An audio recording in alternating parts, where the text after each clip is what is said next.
मेरे प्रिय मित्रों, यीशु मसीह के पवित्र नाम से आप सबको ईस्टर की बहुत बहुत शुभकामनाएं। आज पूरे संसार में यीशु के पुनरुत्थान का ये दिन ईस्टर के नाम से सारे क्रिश्चियंस धूमधाम से मना रहे हैं। ऐसी परिस्थिति में मुझे एक वचन याद आ रहा है। कौन सा वचन पता है? मसीही ने हमारे पापों के लिए मेल मिलाप किया, हमें धर्मी ठहराने के लिए पुनर्जीवित हुए, ऐसा हम पढ़ते हैं। इसका मतलब क्या है पता है? अगर हम लोगों ने पाप किए हैं तो हमें मृत्यु का सामना करना ही होगा। पाप का मतलब होता है मृत्यु, लेकिन यीशु मसीह ने हमारे पापों को अपने ऊपर उठाकर हमारी मृत्यु को उन्होंने अपने ऊपर ले लिया और उन्हें दफना भी दिया गया। और जैसे ही यीशु मसीह को दफना दिया गया था और वो वैसे ही कब्र में रहते, तो वो भी हमारी तरह ही मामूली इंसान होते, लेकिन वो परमेश्वर हैं। सारे सृष्टिकर्ता परमेश्वर हैं। इसीलिए तीसरे दिन वो फिर से जी उठे। क्यों पता है? यीशु हमारे लिए क्रूस पर चढ़े, हमारे लिए मृत्यु पर जय पाई। ऐसा बोल के जब हम प्रार्थना करेंगे तो हमें पापों से छुटकारा मिलता है। मृत्यु पे जय पाने वाले यीशु हम लोगों को फिर से एक नया जीवन देंगे। ठीक है, अब हम एक नया ड्रामा देखने वाले हैं। उसके बाद हमारे भाई मोहन सी लाजरस आपके लिए परमेश्वर का सुसमाचार सुनाएंगे। प्रार्थना के साथ सुसमाचार सुने, यहोवा अवश्य आपसे बात करेंगे।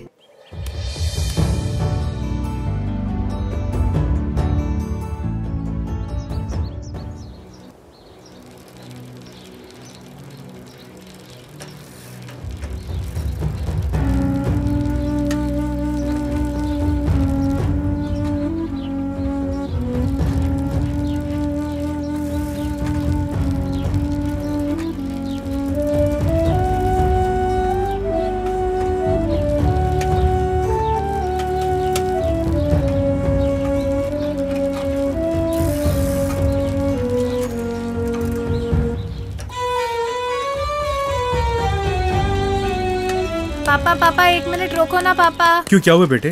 पापा हम लोग भी वैसा एक बहुत बड़ा घर बनाएंगे ना। इतना बड़ा घर? हमें इतने बड़े घर की क्या जरूरत है? बनाएंगे पापा। मेरे लिए एक रूम, मम्मी के लिए एक रूम, आपके लिए एक रूम। अच्छा रहेगा ना? 3 लोग अलग अलग रहे तो क्या अच्छा रहेगा? एक कमरे में ही सब खुश रहेंगे। हाँ ये भी ठीक है पापा, चलो।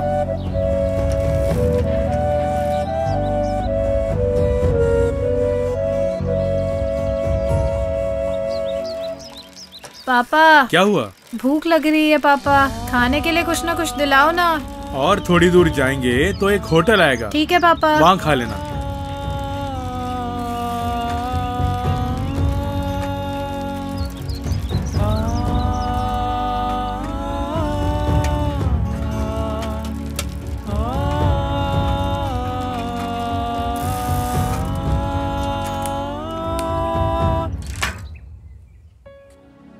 कितनी इडली चाहिए? 3 इडली। हाँ रखो। हाँ ये लो। आराम से खाओ। भैया एक इडली कितने की है? एक इडली 6 रुपए की है। क्यों बेटे, वड़ा भी चाहिए? नहीं नहीं, वड़ा वगैरह नहीं चाहिए, ये तेल का आइटम नहीं खाता है। पापा आप नहीं खाएंगे क्या? नहीं बेटा, मुझे भूख नहीं है, तू खा ले बेटा।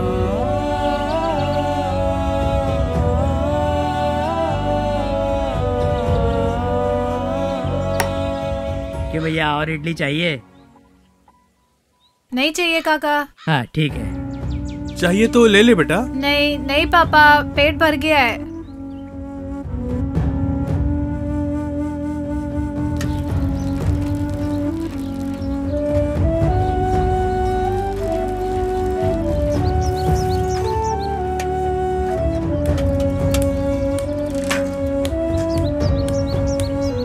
सुनो, पैसे मिल गए क्या? नहीं मिले, अभी उसके पास पैसे ही नहीं है। सिर्फ इतना ही नहीं, पहले का लिया हुआ पैसा ही अब तक नहीं चुकाया है, इसलिए फिर से पैसे देने के लिए उसने मना कर दिया। तो बताओ अब मैं क्या करूं? बच्चे की स्कूल की फीस भरनी है और घर में खाने के लिए एक दाना भी नहीं है।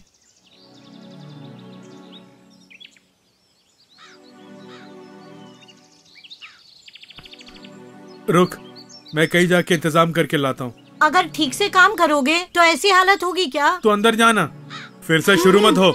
इसमें कोई कमी नहीं है।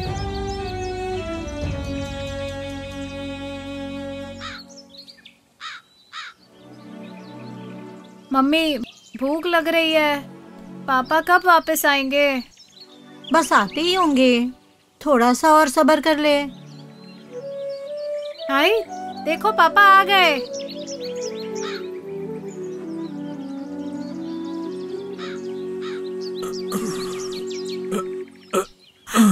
क्या हुआ, आज भी शराब पी कर आए हो? घर में अनाज का दाना नहीं है, तुम यहाँ से पैसे लेने ही गए थे ना, और इस तरह शराब पी कर आए हो? पापा बहुत भूख लग रही है। मैं घर के लिए थोड़े पैसे ला रहा था, लेकिन ये दारू पीने की जो लत है वो मुझे दारू की दुकान तक लेके चली गई। अब बता मैं क्या करूं? तो इसमें हम लोग क्या करें? भूख के मारे बच्चा रो रहा है, इसमें मैं क्या करूं? बेटे बहुत भूख लग रही है। हाँ पापा। अरे अरे अरे अरे क्या हुआ? मैं शराब पिए बिना नहीं रह पा रहा हूँ। अरे अरे अरे सुनिए, रो क्यों रहे हो? रो मत, मेरी बात मानो, रो मत।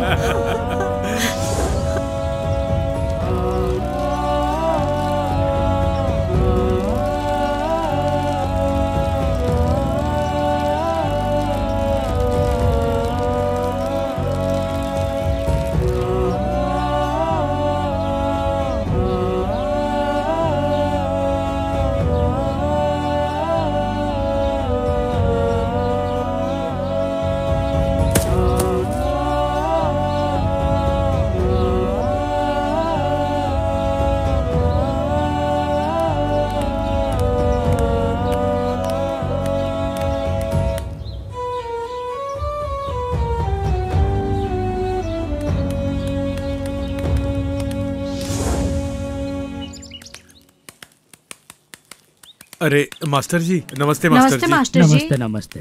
क्या बात है, सब लोग मिलके कहाँ जा रहे हो? मास्टर जी, हम सुधार केंद्र जा रहे हैं। ये शराब की आदत छोड़ नहीं पा रहे हैं, ये छोड़ना भी चाहें तो नहीं छूट रही, इसीलिए हमने सोचा इन्हें सुधार केंद्र में ले जाकर भर्ती करा दें। सुधार केंद्र में जा रहे हो? ये वाला सुधार केंद्र कौन सा है? छठा केंद्र है।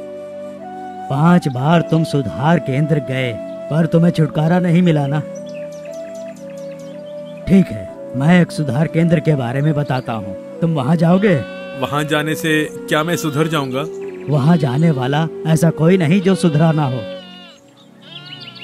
आप सच कह रहे हैं? मेरे पापा वहाँ जाएंगे तो ठीक हो जाएंगे? हाँ जरूर ठीक हो जाएंगे। मम्मी एक काम करते हैं, पापा को वहीं ले जाते हैं। हाँ मास्टर जी, आप जो जगह बता रहे कहाँ है, वहाँ कैसे जाएं और वहाँ किससे मिलना होगा? तुम्हें कहीं जाने की जरूरत नहीं, तुम्हें ढूंढ कर वो खुद आएंगे। हमें ढूंढ कर आएंगे? वो कौन है मास्टर जी? दरअसल वो और कोई नहीं, वो यीशु पिता हैं। यीशु पिता हैं? हाँ पद्मा, इस संसार में मनुष्यों के लिए स्वयं अपने प्राण देने वाले प्यारे परमेश्वर यीशु पिता। हमारे लिए अपनी जान दी, ये आप क्या कह रहे हैं? मैं सही कह रहा हूँ। इस संसार के समस्त लोगों के लिए मनुष्य द्वारा जो पाप हुए, उन पापों से छुटकारा दिलाने के लिए यीशु ने क्रूस पर अपना लहू बहाया और मर गए। उसी यीशु का लहू जो तुम छोड़ नहीं पा रहे हो, इस शराब की लत से छुटकारा दिलाएगा। ये कैसे होगा? अभी अभी तो यीशु के बारे में बताया, इतनी जल्दी छुटकारा कैसे मिलेगा? उन्हें चमत्कार करने के लिए एक क्षण काफी है। दादू, लेकिन यीशु पिता को देने के लिए हमारे पास पैसे नहीं है। पैसे चाहिए ऐसा किसने कहा? यीशु मुफ्त में तुम्हारे पिताजी को छुटकारा दिलाएंगे। क्या मुफ्त में? हाँ सही में, तुम्हें बस इतना करना है, यीशु पे विश्वास रखना है। विश्वास रखकर अपने हृदय में उन्हें जगह दो और उसके बाद यीशु से कहें कि तुम्हें छुटकारा चाहिए। मांग कर देखो, वो अवश्य छुटकारा दिलाएंगे, वो एक नया जीवन देंगे। अपने घर जाओ, मन से पुकारो, अवश्य छुटकारा मिलेगा। आपकी ये बात सुनते ही मेरे अंदर कुछ अजीब सा हो रहा है। आपने जैसा अब ये भी कहा, हम जरूर करेंगे। ठीक है, तो अब मैं चलूं? ठीक है मास्टर जी।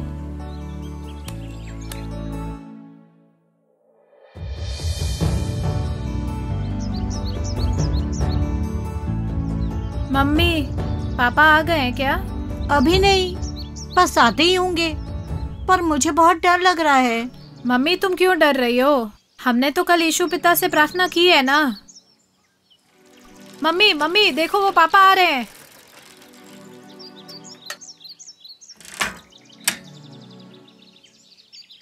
मुझे ऐसे क्यों देख रही है? कुछ नहीं, आज बिना पिए आए हो ना, बस वही। मुझे अब दारू से घिन आ रही है। पता नहीं क्या हुआ, शराब के नाम से ही चिढ़ होने लगी है।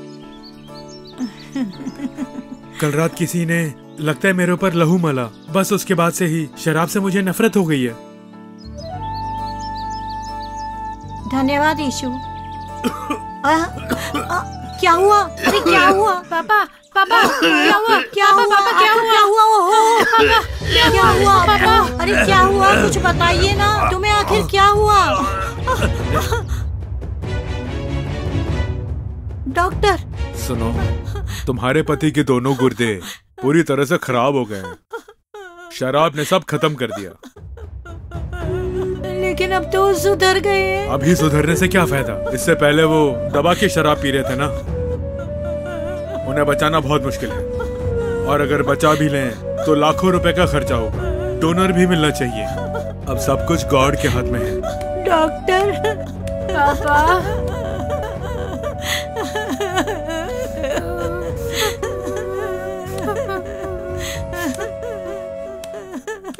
हाँ मास्टर जी।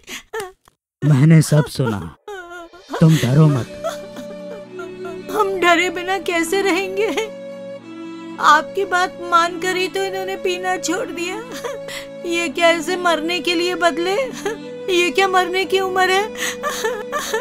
तुम रो मत। यीशु मसीह जो है वो केवल पाप ही क्षमा नहीं करते हैं। बाइबल में कहा है, यीशु मरकर तीसरे दिन फिर से जी उठे। फिर से जी उठने वाले यीशु तुम्हारे पति के गुर्दे बदल देंगे। ये आप क्या कह रहे हैं? जिसने मसीह को मरे हुओं में से जिलाया, वो तुम्हें भी जिलाएगा। बाइबल में कहा है, तुम विश्वास रखोगे तो जीवित यीशु मसीह तुम्हारे पति को छुएंगे और वो नए गुर्दे देंगे। ये कैसे होगा मास्टर जी? डॉक्टर ने कहा है कुछ नहीं हो सकता है। ये डॉक्टर ने कहा है ना, यीशु ने नहीं कहा ना। तुम्हें विश्वास है? मुझे विश्वास है। मैं अभी पापा के पास जाकर यीशु पिता को पुकारूंगा। मुझे विश्वास है मेरे पापा को कुछ नहीं होगा। दद्दू, मेरे पापा नहीं मरेंगे। पापा पापा।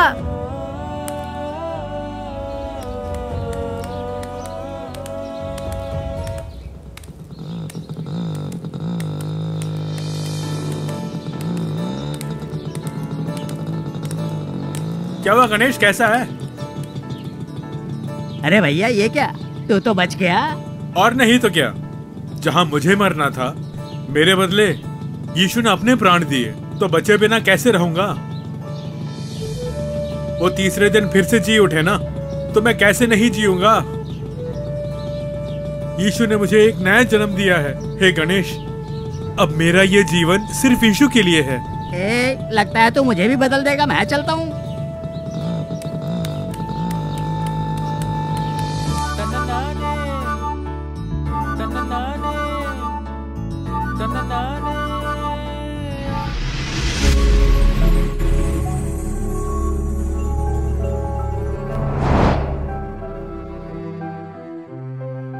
मेरे प्रिय मित्रों, यीशु मसीह के नाम से, जीवित यीशु मसीह के नाम से आप सबको ईस्टर दिन की शुभकामनाएं। इस संसार में मरकर आज भी जीवित हैं, और वो हैं केवल यीशु मसीह। अकेले उनको ही आज भी जीवित है जो ऐसा कहते हैं। वो इसलिए कि मैं मरकर दफनाया जाऊंगा, तीसरे दिन पुनः जीवित होऊंगा। ऐसा यीशु ने पहले ही कह दिया था, अपने चेलों को विस्तार से समझाया था। वो मरकर पुनः जीवित होंगे। इस प्रकार से आज से करीब 100 साल पहले भविष्यद्वक्ताओं ने ये बात पवित्र शास्त्र में लिख दी थी, और अपने कहे अनुसार तीसरे दिन वो पुनः जीवित हो उठे। केवल उन्होंने ही कहा कि मैं मरूंगा, लेकिन फिर भी अनंत काल तक मैं जीवित रहूंगा। ऐसा कहने वाले केवल एक ही थे, यीशु मसीह। वो आज भी जीवित हैं। इसीलिए तो उन्हें इस जगत के प्रभु और रक्षक कहा जाता है। जो मर जाता है उसे ईश्वर कैसे मान सकते हैं? इस बात का कोई अर्थ नहीं है। ये एक तरह का अंधविश्वास है। इस अंधविश्वास से आशीर्वाद नहीं मिलता है, बल्कि इस अंधविश्वास से काफी नुकसान होता है। लेकिन यीशु मसीह मरे और मरकर आज भी जीवित हैं। वो मरकर पुनः जीवित कैसे हुए? रोमियो 8वें अध्याय में 11वां वचन जब पढ़ेंगे तो यदि उसी का आत्मा जिसने यीशु को मरे हुओं में से जिलाया तुम में बसा हुआ है, तो जिसने मसीह को मरे हुओं में से जिलाया वह तुम्हारी नश्वर देहों को भी अपने आत्मा के द्वारा जो तुम में बसा हुआ है जिलाएगा। यीशु को मरने के बाद दफना दिया गया। मरे हुए शरीर के अंदर प्राण कैसे आए? आत्मा के द्वारा। आत्मा जहां है वहां छुटकारा। जिलाने वाला आत्मा, उसने जिलाकर पुनः जीवित करके उठाया, ऐसा बाइबल में पढ़ते हैं। वही आत्मा हमारे अंदर भी है, हमारे शरीर में है। जब पवित्र आत्मा को स्वीकारते हैं तो वो हमारे अंदर वास करता है और यही आत्मा हमें भी जिलाएगा। इस पर विश्वास रखकर, आत्मा के सामर्थ्य पर विश्वास रखकर जब प्रार्थना करेंगे तो छुटकारा मिलेगा। आत्मा आपको जिलाएगा।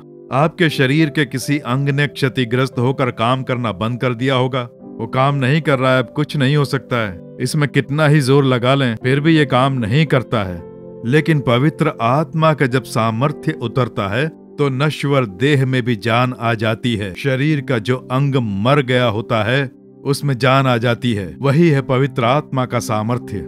ये हाल फिलहाल की ही बात है, जब मैं एक पुस्तक पढ़ रहा था। इस पुस्तक में बहुत अच्छी गवाहियां हैं। अनुग्रह की लहर ये इसका शीर्षक है। एक बहन है जिसका नाम है मंजू सुधाकर। उन्होंने ये गवाही की किताब लिखी है और इस किताब के अंदर उन्होंने अपने पति के जीवन में जो चमत्कार हुआ उस बारे में वर्णन किया है। सन 2007 में उनके पति जो बीमारी से ग्रस्त हो गए थे, उनका लीवर खराब हो गया था क्योंकि लीवर पे वायरस का घात हुआ था। जब उन्हें डॉक्टर के पास ले गए तो चेन्नई के अस्पताल में भर्ती करा दिया। डॉक्टरों ने बहुत कोशिशें की, फिर भी वो सीरियस हो गया, कोमा की हालत में चला गया। साथ ही खून की उल्टियां होने लग गईं। सीरियस बचना बहुत मुश्किल है। जब डॉक्टरों ने ऐसी बात कही तो जो रिश्तेदार वगैरह थे, जो सगे वाले थे, सब लोगों को वहां बुला लिया गया और दूसरों को खबर भी पहुंचा दी, क्योंकि अब उसका बचना बहुत मुश्किल है। इस प्रकार से बोल दिया गया और वो लोग भी एक एक करके देख कर जाने लगे। खून की उल्टियां कर रहा है, सांस लेने में तकलीफ है, लीवर पूरा खराब हो गया है, ये मर चुके हैं, इस प्रकार से बोल दिया गया। और उसे आईसीयू में भर्ती कर रखा था। वहां अस्पताल में उसकी पत्नी थी जो बाहर बैठकर रो रही थी। थोड़ी थोड़ी देर में अंदर देख कर आती थी। सांसें नहीं चल रही थीं। डॉक्टरों के हाथ खड़े कर देने की परिस्थिति ऐसी कि वो मर चुके हैं, क्योंकि लीवर खराब हो चुका था, उसने काम करना बंद कर दिया था। वहां पे जो लिख के रखा था उस पर ध्यान दिया कि end stage of liver disease, यानी लीवर पूरा खराब हो गया है, ये आखिरी स्टेज है। ऐसा रिकॉर्ड में लिख देते हैं मरीज के बारे में जो लिखा जाता है उसमें। लेकिन इस बहन ने अपना विश्वास नहीं खोया। उस अस्पताल में ही कमरे से बाहर निकलकर प्रार्थना करनी शुरू की। प्रभु के वचन पढ़कर जब प्रार्थना कर रही थी तो इसी वचन के साथ प्रभु ने उससे बात की। रोमियो 8वें अध्याय का जो 11वां वचन है ना, जो तुम में बसा हुआ है, यानी पवित्र आत्मा के द्वारा हमारे नश्वर देहों को भी वो जिलाएगा। पति का जो लीवर है वो मर चुका है, लीवर ने काम करना बंद कर दिया है, लेकिन उसमें जान डालने का सामर्थ्य यीशु में है, पवित्र आत्मा में है। पवित्र आत्मा जिलाता है बोलकर इस वचन पर विश्वास रखकर 5 मिनट में 10 मिनट में एक बार कमरे के अंदर जाकर बिल्कुल बेजान स्थिति में जैसे मर गया हो उस तरह से लेटा हुआ है, पति पर हाथ रख के वो प्रार्थना करती, नश्वर देह में मेरे पति का लीवर यीशु के नाम से जी उठना चाहिए, पवित्र आत्मा जिलाएगा। ये वचन बोल बोल कर उसने प्रार्थना की। 10 मिनट में एक बार वो अंदर चली जाती। इस तरह से वो प्रार्थना करती। सुबह भोर में 3 बजे तक पूरी रात इस वचन को बोल बोल कर उस पर अपना विश्वास बनाए रखा। इस वचन पे विश्वास रखकर यीशु के मरने पर नश्वर देह को जिस पवित्र आत्मा ने जिलाया, वही मेरे पति के बेजान लीवर को जिलाएगा। मुझे विश्वास है, बस इतना ही। ये जो विश्वास है, इस वचन को बोल बोल कर प्रार्थना की और सुबह 5 बजे भोर में जाके देखती है, वो आंखें खोल कर बात कर रहा है, मैं कहाँ हूँ, आज कौन सा दिन है, क्योंकि कई दिनों से उसे बिल्कुल भी होश नहीं था। डॉक्टरों ने जब आकर देखा तो उन्हें बहुत ही आश्चर्य हुआ कि आखिर ऐसा क्या हुआ। हमने तो देखा था कि ये मर गया है, लेकिन ये क्या, ये तो जीवित है। तो उस बहन का विश्वास, पवित्र शास्त्र के उस वचन पर विश्वास रखकर उसे बोल कर प्रार्थना करती रही और उस वचन का सामर्थ्य उसके पति के शरीर के लीवर में उतरा और उसमें जान डाली। 2007 में ये चमत्कार हुआ और आज भी वो जीवित है। उस परिवार से मैं मिला हूँ। यीशु मसीह कितने अद्भुत हैं इस बात के वो खुद गवाह हैं। यीशु मसीह आज आपके जीवन में भी ऐसा ही एक चमत्कार करने वाले हैं। हो सकता है आपके परिवार में बच्चे, पति या आपकी पत्नी, किसी का कोई अंग खराब हो गया है, जैसे लीवर खराब हो गया हो या लंग्स खराब हो गए हों, किडनी खराब हो गई हो या गर्भाशय खराब हो गया हो, आपकी धमनियां खराब हो गई हों। अब कुछ नहीं हो सकता। इस प्रकार की परिस्थिति में डॉक्टरों ने अपने हाथ खड़े कर दिए हैं। यीशु मसीह आज इन वचनों के द्वारा आपसे बात कर रहे हैं। रोमियो 8वें अध्याय का 11वां वचन, पवित्र आत्मा जो है, उस आत्मा का सामर्थ्य हमारे नश्वर देहों को भी जिला देता है। जिस प्रकार से यीशु को पुनः जीवित किया, उसी प्रकार का चमत्कार आपके लिए होगा। आप विश्वास रखते हैं? जिस प्रकार इस बहन ने विश्वास रखा, अगर आप भी विश्वास रखेंगे तो बहुत ही अद्भुत अनुभव पाएंगे। ये वचन है और कुछ नहीं। उन्होंने वचन पर विश्वास रखा, वचन को बोल कर प्रार्थना की और उस वचन के सामर्थ्य ने उस नश्वर देह में क्रिया की, क्योंकि प्रभु अपने वचन अनुसार काम करने वाले परमेश्वर हैं। इस वचन के अनुसार वो क्रिया करने वाले परमेश्वर हैं। जीवित हो उठने वाले यीशु मसीह आज आपके साथ बात कर रहे हैं। मेरी बेटी तो क्यों रो रही है, क्यों आंसू बहा रही है? पति की ये हालत हो गई है सोच के रो रही है। मेरी पत्नी की ये हालत हो गई है सोच के तू रो रहा है।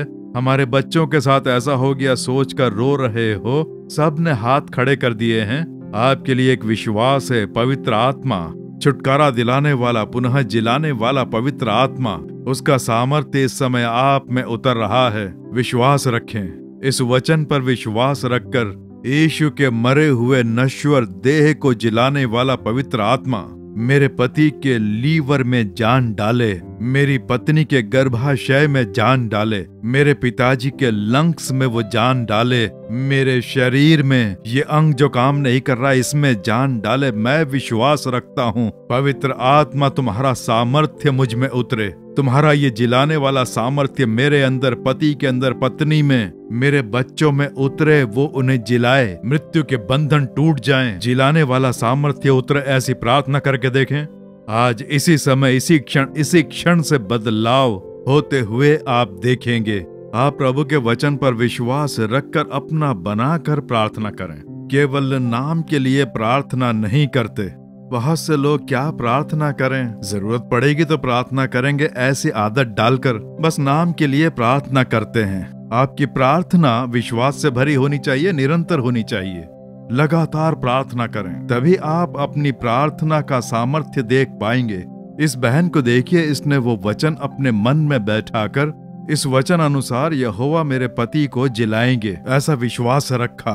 उस वचन के सामर्थ्य पर विश्वास रखकर उसने क्रिया की और विश्वास बाहर प्रकट करके प्रार्थना कर करके देखिए पति का जो लीवर मर गया था उसमें फिर से प्राण डाले।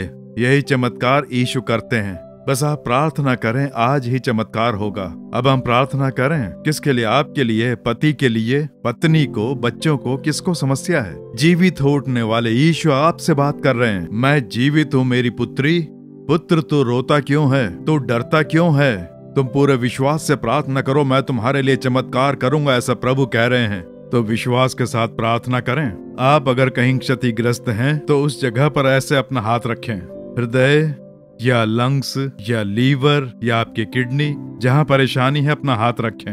आपके घर में अगर कोई बीमार होकर बिस्तर पर लेटा है, जिसके पैर काम ना कर रहे हो, हाथ काम ना कर रहे हो, आंखों से नहीं दिखता, उन पर हाथ रखें, उनमें जान आए। प्रभु नश्वर देह के जो अंग हैं उसमें जिलाने वाला पवित्र आत्मा का सामर्थ्य इसी समय उतर कर आए, शरीर में जान डाले, जीवित हो उठने वाले यीशु के नाम से बोल के प्रार्थना करें। अब चमत्कार होने वाला है। हाथ रख के प्रार्थना करें, अपने शरीर पर हाथ रखें, जो बीमार है उस पे हाथ रखें, या कोई अस्पताल में है तो यहीं बैठकर प्रार्थना करें। मैं प्रार्थना करता हूँ उनकी देह को पवित्र आत्मा जिलाए, ऐसी प्रार्थना करें। हम प्रार्थना करें। परम पिता, इस बेटे के साथ, बेटी के साथ मिलके मैं प्रार्थना करता हूँ, पवित्र आत्मा का सामर्थ्य, नश्वर देह में प्राण डालने वाला सामर्थ्य है। यीशु मसीह का शरीर जो मर गया था, उसमें पवित्र आत्मा का सामर्थ्य उतरा, उसके लिए स्तुति हो। मरकर पुनः जीवित होने वाले यीशु के नाम से हम प्रार्थना करते हैं। ये बेटी प्रार्थना कर रही है, ये बेटा प्रार्थना कर रहा है,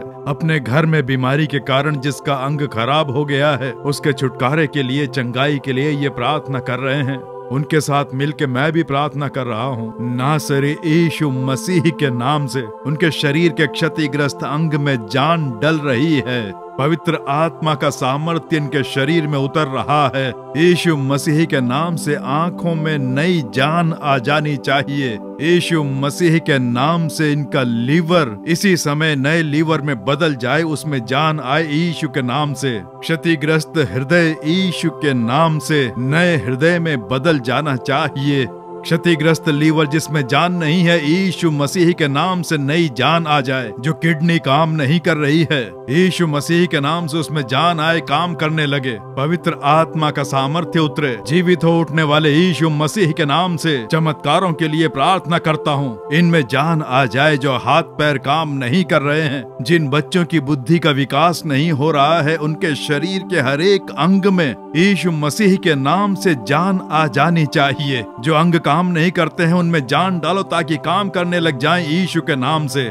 पवित्र आत्मा जिलाता है, इस पर विश्वास रखकर प्रार्थना कर रहे हैं। अस्पताल में मरण शैया पर सबने साथ छोड़ दिया है। प्रभु अपने प्रियजनों के लिए जो प्रार्थना कर रहे हैं, इसी समय तुम्हारा सामर्थ्य अस्पताल में जो लेटे हैं उनके ऊपर उतरे। मृत्यु से जूझना दूर हो जाए, उनमें नई जान आए यीशु के नाम से। हर एक अंग काम करने लग जाए, वो नया बन जाए यीशु के नाम से। आज के दिन ये सारे चमत्कार हो रहे हैं। प्रभु, जितनी भी समस्याएं हैं, सारी समस्याएं दूर हो जाएं। नासुर दुष्ट आत्माओं की क्रियाएं नष्ट हो जाएं। तुम्हारे सामर्थ्य ने छुआ, धन्यवाद। जान डालने वाला सामर्थ्य उतरा, उसके लिए धन्यवाद। छुटकारा दे दिया, उसके लिए स्तुति हो। पुनः जिलाने के लिए स्तुति हो, स्तुति हो, स्तुति हो। हम चमत्कारों की राह देख रहे हैं और इसी क्षण से बदलाव पैदा करने के लिए स्तुति हो। यीशु मसीह के नाम से प्रार्थना कर रहे हैं परम पिता।